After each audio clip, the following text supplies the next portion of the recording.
Chapter 1. My girlfriend came from a poor family but was obsessed with marrying into wealth. To win over an online rich heir, she took out a loan to buy him the latest Apple trifecta for Christmas.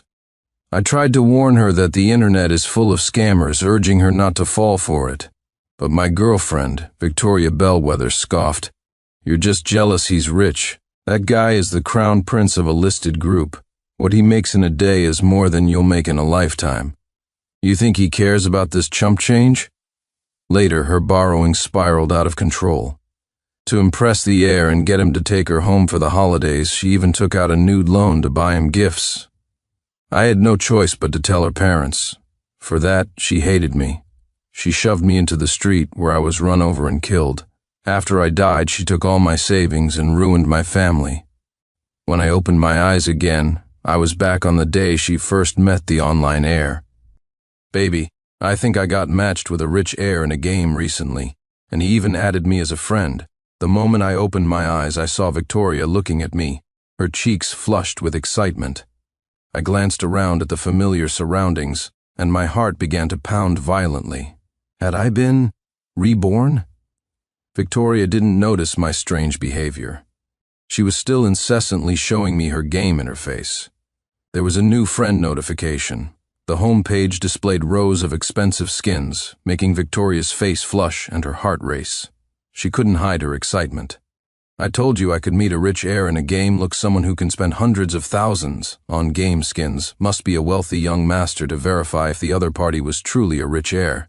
Victoria chatted with him for a bit before adding him on a messaging app. As soon as the friend request was accepted, Victoria immediately opened his social media profile. Seeing a feed full of luxury cars and mansions, a satisfied smile spread across her face. "If we can get on good terms with an online heir like him, won't our future be limitless?" Hearing her delusional words, my fingers began to tremble uncontrollably. After all, in my last life, it was for her so-called future that Victoria sent me to my death. Victoria always complained that I lacked ambition and made too little money. "How can you support me earning this dead-end salary?" She wished she could split me into 8 pieces, forcing me to work around the clock.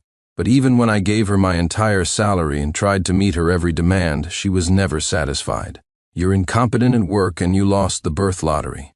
Why couldn't you be a rich heir? How did I end up with a useless waste like you?" However, her own family situation was average at best, and she couldn't find anyone better than me, so she could only vent her frustrations by berating me. A few months ago, Victoria decided to change her life. She spent several months' salary on new clothes, took photos at high-end restaurants, and curated her social media profile.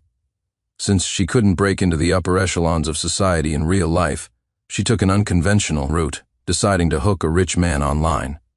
She was known for her fleeting passions, and besides, I didn't believe she could actually meet a rich heir online, so I didn't pay it much mind. I was only a little concerned about her extravagant spending. I gently reminded her, "Your family still has debts to pay off, and your mother is chronically ill. There are a lot of expenses at home. Could you try to be a bit more frugal?" Victoria retorted with displeasure. "What do you know? This is called branding and investment. If a woman doesn't invest in herself, how can she get ahead?" She was naturally pretty, and after spending a fortune on her image, she did manage to cultivate the air of a wealthy heiress. Slowly, things started to go as she had predicted. People in her gaming groups began to worship her as a goddess, some even sending her hundreds or thousands of dollars just to get her attention. But Victoria was still not satisfied. "These guys are all broke. They can't spend that much on me. If I can attract them, means I deserve someone better."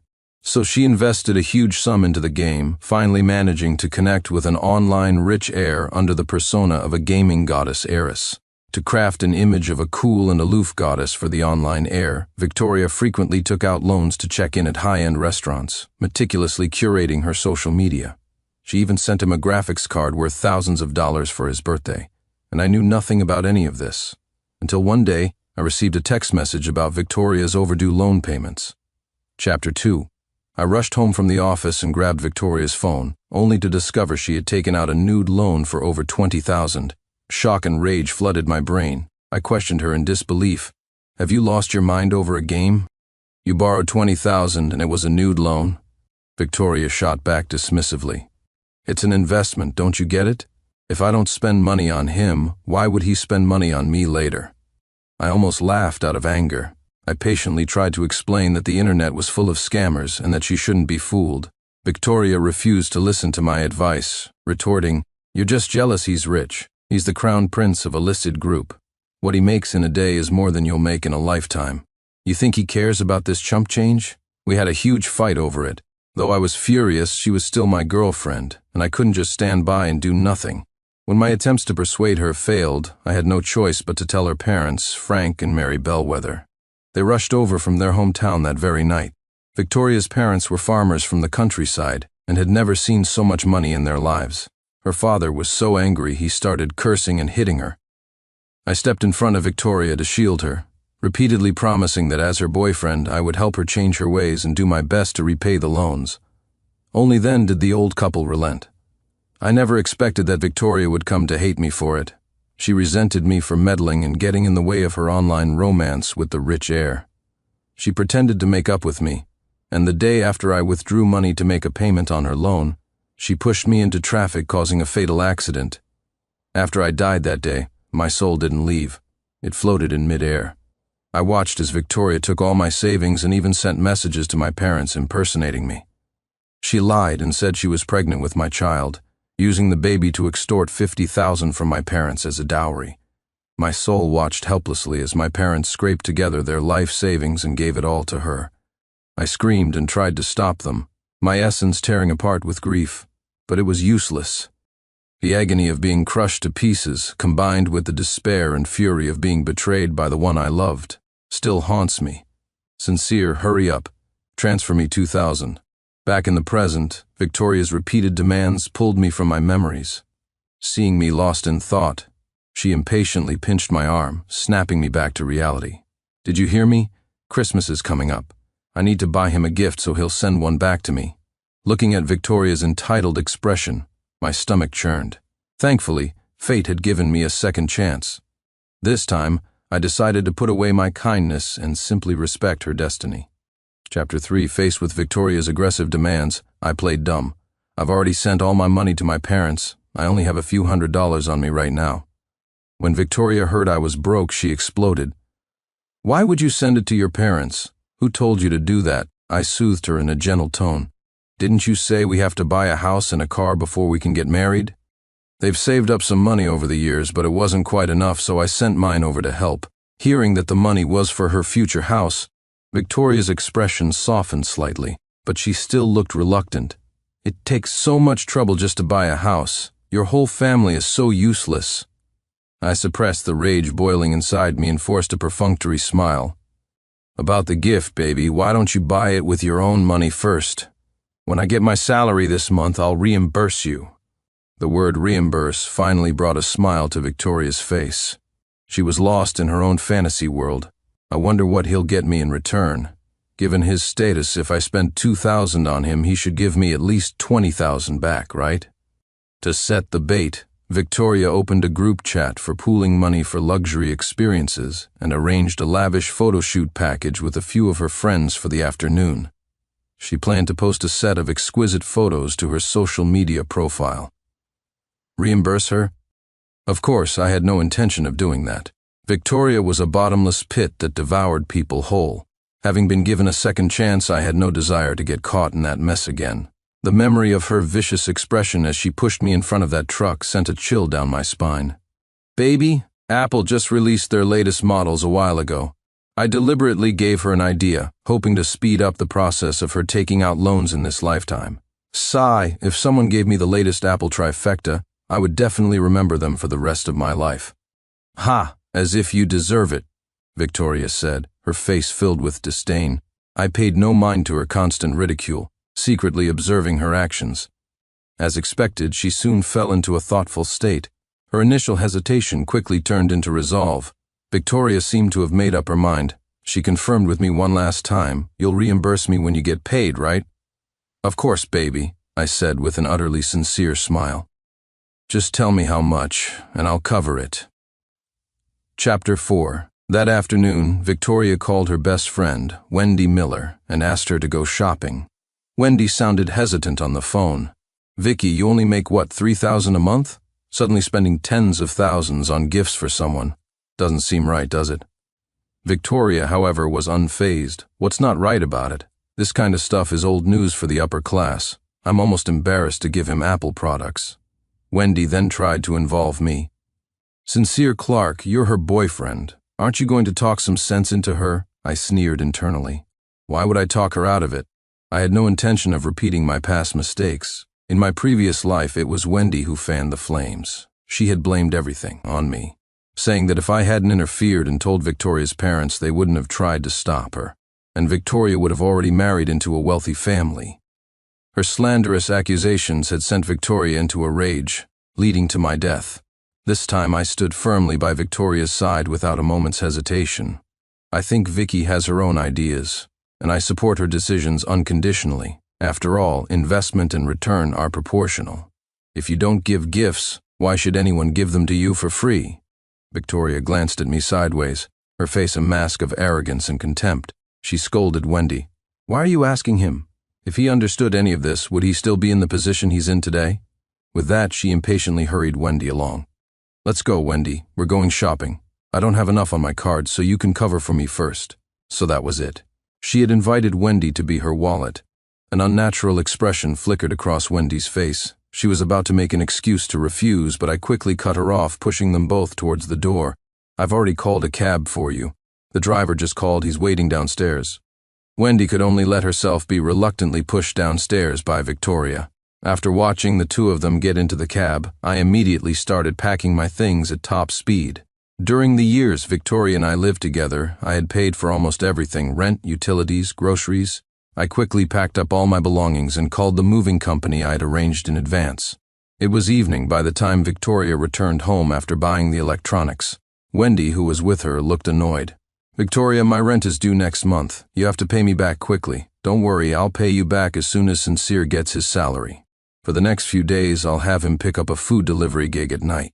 Victoria opened the door and froze, staring at the empty living room. Sincere Victoria's face turned red with anger. Did we get robbed? What the hell happened here? I shrugged, feigning innocence. Weren't you short on cash? I had everything sold. Seeing her face flush with rage, I sneered inwardly. The despair of my family's ruin in my past life was a wound that had never healed. In this life, Victoria's fate would be far worse than mine. The real revenge was just beginning. Chapter 5, with Christmas. Just a few days away, Victoria started trying on outfits in front of the mirror. It was the same in my past life. She spent several months' salary on a designer outfit, dressed to the nines, and went to meet her online crush full of confidence. But when she got to the meeting spot and saw the rich heir leaning against a sports car across the street, Victoria immediately lost her nerve. Her carefully constructed vanity shattered into foam the moment she saw real wealth. So, Victoria fled, but in her haste she bumped into someone. She looked up and saw an unattractive man, his face fleshy, probably weighing over 250 pounds. Victoria wrinkled her nose in disgust. Then, an idea struck her. She decided to give the gifts to this heavy-set man, pointing towards the rich heir sitting across the street, indicating that he should deliver them.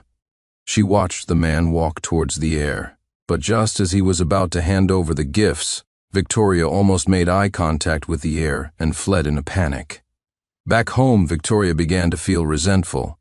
She quickly arranged another meeting with her online boyfriend. This time, Victoria wore the designer clothes she had meticulously prepared, with flawless makeup and high heels, and arrived at the designated place, feeling both nervous and excited. But this time, the same heavy-set man was still by her online boyfriend's side. Only then did Victoria realize that the man she had asked for help was her online boyfriend's friend. So Victoria deliberately waited for a moment when the man was away and rushed over. She tried her best to put on a pure and charming expression, her voice sweet and coquettish. "Darling, guess who I am, however?" The heir just glanced at her, his brow furrowed in disgust and annoyance. He looked her up and down and said coldly, "I don't know you. Excuse me, I'm waiting for someone. Please move." Victoria froze. She never expected such a reaction. She quickly explained, "Darling, maybe I look a little different from my online photos, but if you look closely, do you really not recognize me?" The heir waved his hand impatiently. I don't know you, stop bothering me. This is ridiculous with that. He turned to leave. Watching the heirs retreating back, Victoria was filled with despair and self-loathing. She felt that she hadn't prepared well enough. A rich heir like him had seen all kinds of women. She had to be exceptionally stunning to win him over. Flipping through an app for luxury goods, Victoria's eyes lit up when she saw a couture dress. She fell in love with a high-end mini dress, but the price was steep, over $15,000. Even if she scrimped and saved, she couldn't afford it. "The money, where's the money?" Victoria shrieked, her eyes red like an addict in withdrawal, demanding money from me. I pushed her away impatiently, keeping my distance. "The buyer needs time to receive the goods. Once the delivery is confirmed, I'll transfer the money to you." Of course, I was never going to send the money. As soon as I finished my work handover, I would move to another city and rid myself of this burden forever. Victoria's eyes burned with intense frustration. She tore at her hair, roaring, "What do I do? I can't meet him looking like this. His whole outfit is worth tens of thousands. If I show up like this, he'll definitely hate me. No, rich people don't want a charity case. I can't let him look down on me. I have to buy this dress." She took out a calculator and started tallying up the costs of winning over the heir. Just for beauty treatments, hairstyling, and clothes, it would cost tens of thousands. If she wanted to proactively go to his city to accidentally run into him, that would be another significant expense. Victoria was frantic, pacing around the empty living room with red-rimmed eyes. She had maxed out every loan app she could find. These days, she had no interest in going to work. Ever since meeting the heir, she had been completely consumed with how to capture his heart, lost in a dream of marrying into wealth. Naturally, she looked down on the meager earnings of an ordinary office worker. Her boss called, threatening to fire her if she continued to take leave and skip work. To this, Victoria just hung up impatiently. Work, I'm about to marry into a rich family. Why the hell would I work the day I get married? I'll have my husband buy your company with that." She angrily blocked and deleted her boss's number. Undeterred, she called Wendy Miller. "Wendy, can you lend me some more? Once I successfully meet him, I'll pay you back 1,000 times over." Wendy scolded her for a bit, but eventually transferred the money. Perhaps it was the sunk cost fallacy. I watched Victoria's pathological obsession with cold detachment. I knew this was just the beginning. Soon she would walk down the same dark path as in my past life. Chapter 6. 3 days later, I was sitting quietly outside the office, waiting for the results of my overseas assignment application. My boss, Mr. Harrison, patted my shoulder. "Your performance has improved rapidly recently, and everyone has seen your capabilities. Relax, you'll get a good result." He was my benefactor, having mentored me since I graduated from college. Unfortunately, in my past life, the pressure from Victoria forced me to juggle multiple jobs for a long time, making me neglect my primary career, and my performance suffered. When the overseas assignment opportunity came up in my last life, Victoria had obstructed it at every turn. Her reasoning was simple. "I don't care about your future. That's all just empty talk. You can't be so selfish. You get a future, but what about me? I need money now. I had no choice." She was constantly draining my wallet, so I had to waste my professional talents and squander my time and energy on physically demanding jobs that paid quickly. Day after day, my body grew weaker, and my spirit gradually withered. In the end, I disappointed the company, and my future was ruined. Thinking of this, I looked at the boss who had always supported me, and my eyes welled up. In this life, I will not let the company down. I will build a great career for myself. After receiving the good news about my overseas assignment, I was about to call my parents when an unfamiliar number rang. "Sincere Clark." "Why aren't you answering my calls?" It was Victoria. After I blocked her, she had somehow gotten a new number to call me. She threatened, "If you dare to block this number again for no reason, I'll go find your parents for a moment." I was speechless. After I died in my last life, I had watched her take all my savings and even impersonate me to text my parents. She used the fact that I had introduced her to them as a tool to deceive them, a vulnerability she could exploit.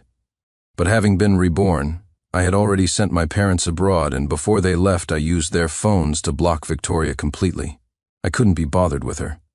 I let out a cold laugh and said, "Oh, please don't call my parents. My mom has a heart condition. If you upset her, she'll faint from the shock. Anyway, I have to get back to work. Bye." Without waiting for her reply, I hung up. The more I said, the more trouble it could cause. All I needed to do was sever ties. Arguing would only provoke her further. Victoria was completely unhinged now. She began to suspect that her online boyfriend hadn't recognized her because she looked too different from her photos. Or maybe he did recognize her but thought she was less attractive in person. So Victoria made another decision. She was going to get plastic surgery. But she was completely broke. She asked me for money several times, but I always made excuses, and eventually, tired of her harassment, I blocked her. With no other options, Victoria decided to go all in. She proactively contacted the nude loan company and sent them a set of extremely risque and seductive photos. Once she got the money, Victoria immediately flew to Korea, bone shaving, a nose job, eyelid surgery, liposuction. She had every procedure she could. When she returned, her face was wrapped up like a mummy. Once the recovery period was over, her new surgically altered face was revealed. Her cheeks were puffy like steamed buns. Her European-style double eyelids were as deep as the Mariana Trench. Her nose was tilted up so high it looked like it was about to take flight, and her lips were swollen like sausages.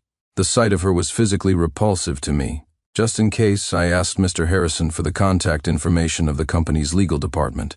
If necessary, I would use the law to protect myself. I told my boss the whole sordid story, leaving out only the part about my rebirth. To prove I wasn't lying, I showed him my chat history with Victoria. Seeing screen after screen of Victoria's insane ramblings, even Mr. Harrison, a man who had seen it all, was left speechless.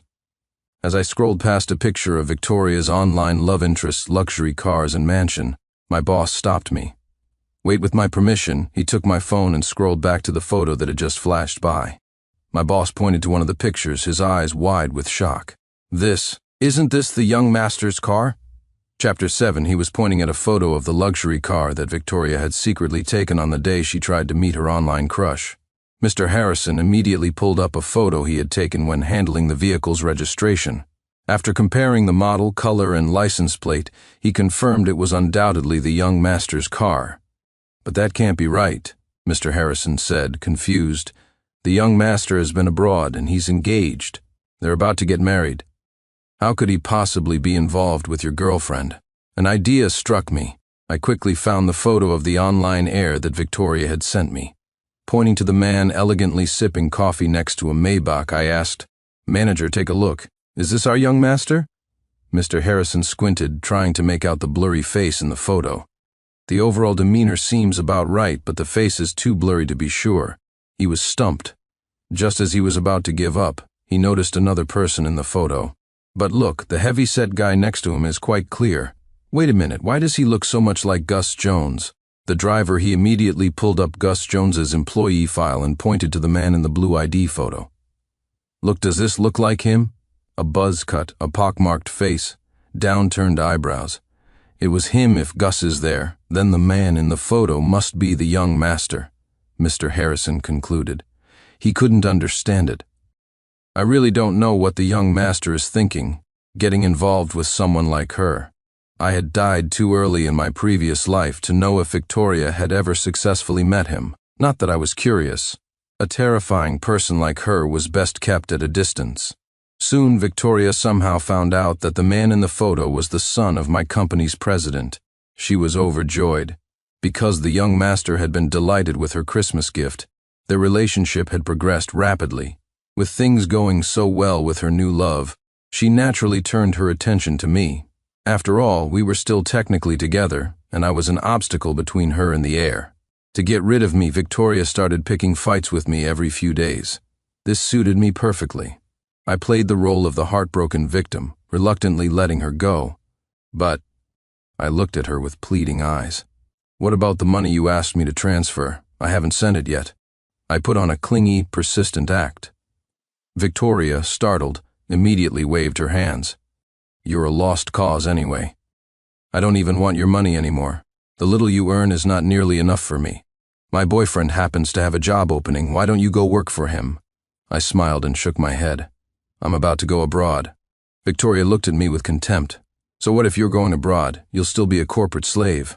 Chapter 8. Since she wasn't working, Victoria decided to become a live streaming influencer. She posted daily updates about her online romance, planning to live stream their first real-life meeting and use the group Heir Halo to launch her influencer career. I had to admit the strategy worked to some extent. The chat logs showing her sending large sums of money to the rich heir attracted a lot of attention. Sending a man that much money? Diagnosis: hopelessly in love. If a girl spends this much on a guy, shouldn't he pay her back double?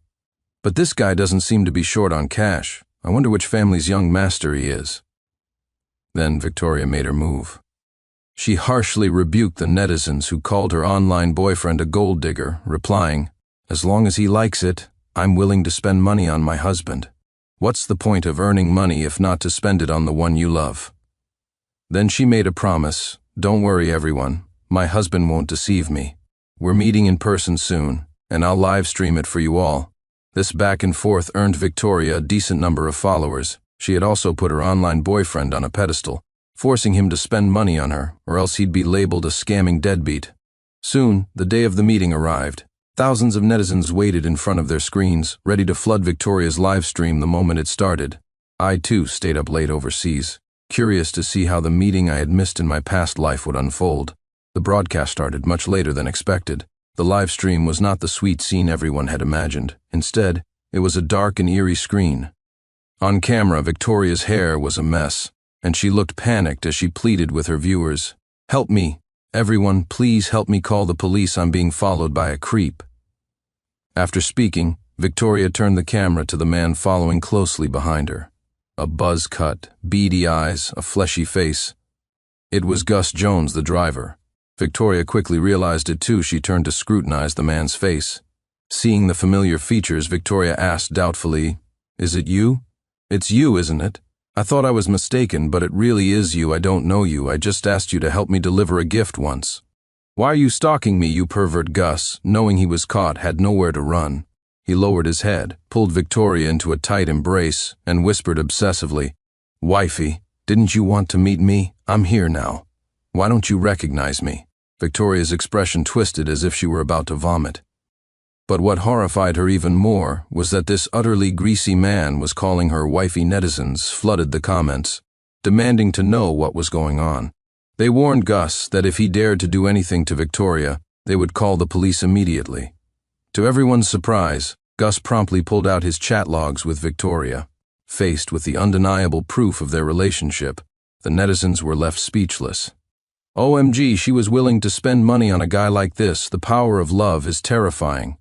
It's just a couple having a lover's quarrel. What are we watching? Let's go, let's go. Victoria was unable to defend herself. She desperately snatched Gus's phone, scrolling through the chat history until she broke down. The netizens, bored with watching the couple's drama, began to leave, and the live stream's popularity plummeted. Chapter 9. Victoria was certainly not satisfied that her online love interest was an unattractive, heavy-set man. Undeterred, she tried storming the company with her live stream running several times. Whenever she saw the young heir, Ethan Montgomery, entering or leaving the building, she would rush forward without hesitation, her face plastered with a fawning smile, her voice sickeningly sweet. "Darling, I finally found you," however. Upon seeing her desperate and crazed appearance, especially her stiff and distorted surgically altered face, Ethan's skin crawled. He immediately had security drag Victoria out of the building. Victoria wasn't about to let this opportunity slip away. She clung tightly to Ethan's sleeve, pleading, "Darling, please take another look at me. I've given so much for you. You can't treat me like this."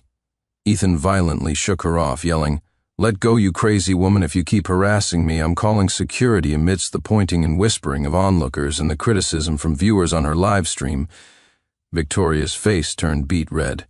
She had never imagined she would face such humiliation. Although Gus Jones wasn't as handsome as she had imagined, with her loan deadlines looming, she had no choice but to start a relationship with him. She never once doubted Gus's identity. She just assumed he was one of the group Heir's buddies and that his financial situation couldn't be too bad. It made sense. When a person is desperate, they cling to such fantasies to survive. And on the second day of their relationship, Gus took her to his garage, which was filled with countless luxury cars worth hundreds of thousands of dollars. At Victoria's insistence, Gus drove her around in a luxury car for a couple of laps. But before she could fully enjoy it, Gus received a work call.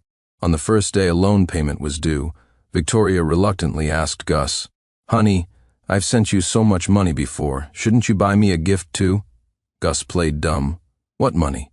Didn't you say you were a rich girl and had plenty of money? You're worried about this chump change? With no other choice, Victoria posted their chat log online, hoping to use public pressure against Gus. As expected, guided by public opinion, people began to cyberbully Gus. Someone even dug up Gus's personal information and posted it online. When Victoria saw the word driver glaringly listed under Gus's occupation, her world came crashing down. So much for the rich heir. Just yesterday, she was cruising in a Ferrari, basking in the envious stares of pedestrians, but now, it was bad enough that the online rich heir she had worked so hard to snag was a greasy man, but he wasn't a rich heir at all, just a driver. Victoria was stunned. She finally realized she had been scammed by Gus. She immediately called him, saying she needed to ask him something in person. Filled with rage, she set up her phone to live stream the entire confrontation, intending to use the recording as evidence. Even if she didn't get compensation for emotional distress, she hoped to at least get back the large sums of money and gifts she had given him. But the moment she saw Gus, a fist the size of a sandbag slammed into her forehead, and blood instantly gushed from the wound. "You feckin' bitch, you dare to post a video to cyberbully me!" Gus punched and kicked her relentlessly, forcing Victoria to curl up in a corner, hugging her knees. And in the distance, the camera she had deliberately set up was broadcasting everything. The news of the abusive boyfriend quickly exploded online. To punish the scumbag, people soon investigated the couple's information. They didn't know what they would find. As the investigation deepened, several of Victoria's nude photos were leaked by an unknown source. In the videos, Victoria was naked, striking seductive poses and holding a sign stating she was willingly taking out a nude loan, pandering to the camera. Seeing this, Gus immediately posted a video crying foul. "It was this bitch who took out nude loans behind my back. She even slept with people for money as her boyfriend. How could I not be furious?" At this point, Victoria's reputation was already in tatters, so even with Gus's embellishments, people believed him without question. The tide of public opinion turned again. Victoria had planned to use the domestic abuse angle to her advantage, but now she was completely dumbfounded. People started to sympathize with Gus. It's so hard to make money these days, and she took out nude loans just to satisfy her vanity. Yeah, pitiful people have their hateful sides. She took out so many loans behind her boyfriend's back. It's a wonder she wasn't beaten to death, no matter what Victoria said or did after that. No one would ever believe her again. Her twisted values soon got her banned from the platform, and her dream of becoming an influencer was shattered. Chapter 10. Victoria had hit rock bottom. She groveled and begged her former boss to help her find a job, but she had burned all her bridges, and her industry had blacklisted her. Because she hadn't paid back the money she borrowed from Wendy Miller, she was hounded by relatives and friends demanding repayment, so she didn't dare go home. Soon the debt collectors came for her. Victoria knelt, weeping, and begged them, "Please, sirs, I'm begging you. After you leaked my nude photos, I'm socially dead. No company will hire me. I really can't make any money." She then tried to use Gus as a shield. "Please, go ask Gus for the money. The money I borrowed from you was all spent on gifts for him. It all went to him. Please, go ask him." The two of them started slinging mud at each other, each trying to absolve themselves. It was an ugly dog-eat-dog fight. Victoria was her parents' only child, so they couldn't just stand by. The old couple had scrimped and saved their entire lives, hoarding money from between their teeth, hoping to use it for their retirement.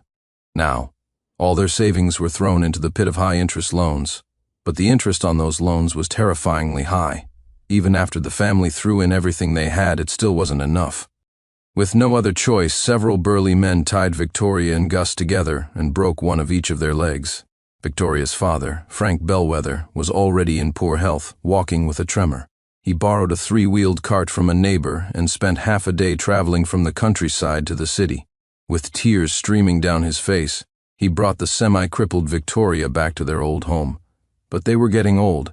They could take care of their daughter for a month or two, but not for a lifetime. Left with no other option, the old couple asked around for a matchmaker and, with heavy hearts, sold Victoria to an old bachelor. As her father took the money from the old bachelor, tears streamed down Victoria's face as she begged him not to sell her. Seeing her disobedience, the old bachelor's chauvinism flared. He pushed her to the ground and slapped her, cursing her with filthy language. To control her, he even chained her by the neck to restrict her movements. Day and night, Victoria's screams were enough to give anyone goosebumps. At that moment, I was standing before the glass curtain wall of a skyscraper on the other side of the ocean, looking down at the city below, enjoying a leisurely afternoon tea. When I heard about Victoria's recent situation from Mr. Harrison, I felt a flicker of emotion. I never thought she could self-destruct so completely. If she had just worked hard and been down to earth, instead of fantasizing about marrying a rich man to move up in the world, her fate would never have been like this. This was all a result of her own action.